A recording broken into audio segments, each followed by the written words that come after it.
We're here at the AIDS2014, and we're here with Julio Montaner from Vancouver, BC, who has been an advocate for treatment as prevention, treatment and PrEP, and we're here to talk about that. It's a pleasure to be with you. This is your prop from you. Well, yeah. I think that you've been following the story now for a number of years. Yes.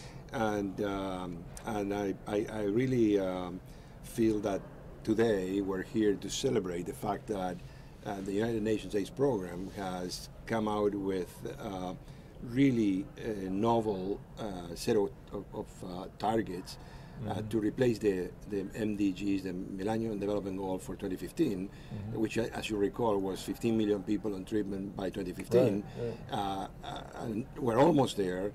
We feel that we're going to meet that goal. And so we have started a conversation with the United Nations AIDS program, with Michel Sidibe and his team, trying to come up with what should be the next goal if we really want to see the end of the epidemic. And we looked at the Vancouver experience, we looked at the experience in San Francisco, the experience in KwaZulu-Natal, and all around the world, and we have convinced ourselves that we need a very aggressive new target, but we need a better target. We need a target that would be comprehensive, that is no longer unidimensional, and that will incorporate the cascade of care, and it will incorporate biological suppression, so that we ensure that people get durable, sustainable, best available treatment for their benefit, and then ultimately so that we can end the epidemic. And so the new proposed, and this is proposed, it's still being discussed, but it has gotten a tremendous amount of support. So the new target is calling for 90% of the people infected with HIV globally to be diagnosed, so that they are aware of their HIV diagnosis, that 90% of them be offered treatment, the best possible treatment, the best quality treatment, sustained treatment, no stockouts, no nothing. We want people on treatment, and the best possible treatment, effective treatment for them. And effective is what relates to the next bar, which is 90% of them need to be biologically suppressed on a sustained basis. So this is no longer just crossing the line. Oh yeah, we put people on treatment, they we just move them over there, and that they count. And this isn't pie in the sky. This is very realistic. Absolutely. This is very realistic. And after we came up with these numbers, we went globally. And we look, is this achievable? And we found best performers in the north and in the south that are already achieving 90% diagnosed, that are already achieving 90% on treatment, that are already achieving 90% biologically suppressed. The problem is, it's not always the same player that is achieving the best performance. So what we're saying is, we can learn from each other, but these are all targets that can be achieved given what we have today. The other thing that this does is sends a clear signal that yes, we need to invest on the best possible treatment for all, and so motivate the drug development, etc., so that we can prioritize what needs to be developed, and also brings into the equation viral load. We want viral load to be quickly the new gold standard for the globe, and the idea is, if we can achieve the 90-90-90 by 2020 and sustain it into 2030, we will see the end of the epidemic. Define how, that's important. It's not HIV and AIDS eradication, because that may not be feasible with the tools that we currently have. But we can see the end of the pandemic. We can transform the pandemic from a major public health threat, as it was during our lifetime, into a manageable, sporadic, endemic disease, something that may be happening from time to time here and there, but no longer the threat that it is today. And the 90-90-90 can deliver on that. The press conference I just came from about an hour ago was with MSF, and they were showing how it was actually almost and maybe even more effective cost-wise to do the viral load as opposed to the T cells. Right. And there you're answering the question. You need to manage a case by viral load, not by T cells. So absolutely, and they're doing it. Let me say this for the record. The 2013 WHO guidelines were revolutionary. Why? Because they really, when out of their way to incorporate all of the available evidence and to embrace antiretroviral therapy to a level that had never been dreamed possible. Now, the truth is that now that we are there, the question is, why are we going through such an expense and cumbersome procedure to find 1%, 5%, 3% people that we're going to exclude from treatment when we know they're going to need the treatment tomorrow?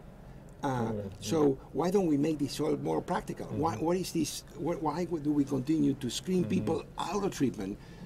And if then we move into this paradigm of saying, no, actually, if you're HIV positive, we want to offer you treatment because you're going to need the treatment anyways, and it's good for you. Right. And if we say that, then all of a sudden the CD4s are no longer all that important, right. Because the CD4, the only thing that we use them for is to exclude people, right. or to decide on opportunistic infection prophylaxis, particularly if you're not going to be in antiretroviral therapy. Right. Because if you're going to go into antiretroviral therapy, none of that is relevant. It's almost a given. Right. It's almost a given. And so what becomes the golden metric is the viral load, because we want to be able to monitor people on treatment like you do for a diabetic. In a diabetic, you monitor the blood sugar because that's where the money is. In an HIV-infected person, you measure HIV. And I dream of the day when my patients could have a test at home like diabetics have today for the blood sugar. Now, it doesn't mean that they have to do it daily. They can do it as sporadically as it needs to be.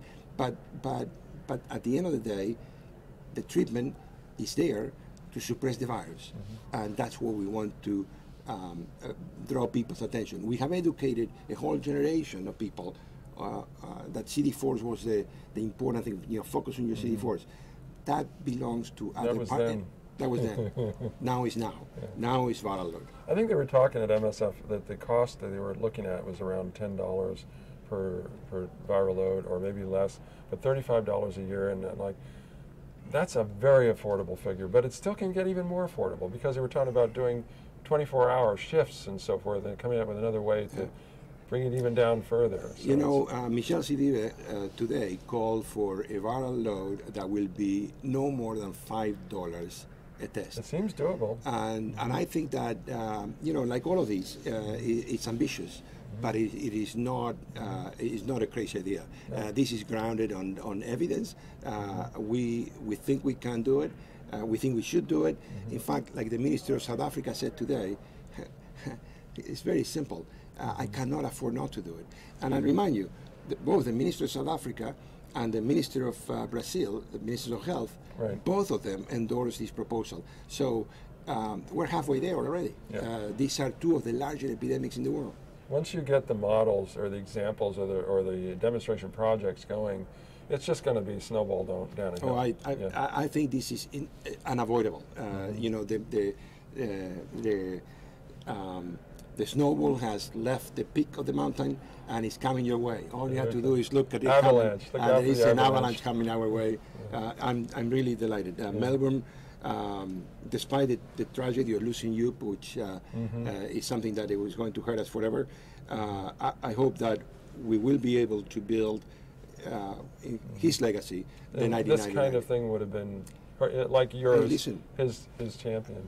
We were in Geneva 10 days ago with Michel Sidibe, Youp and myself, with a few others, discussing the final details, fine-tuning the 1999 strategy.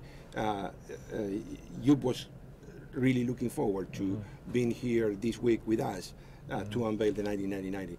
And maybe we can put his name on the $5 test. I'm sure he would love that. Absolutely. Yeah. Way to remember a man that is so wonderful and so kind and humanitarian. Yeah. So thank you so much for bringing good news to us. And we've got a lot of work. Oh, absolutely. So absolutely. let's let this happen. Yeah. Thank you. My pleasure.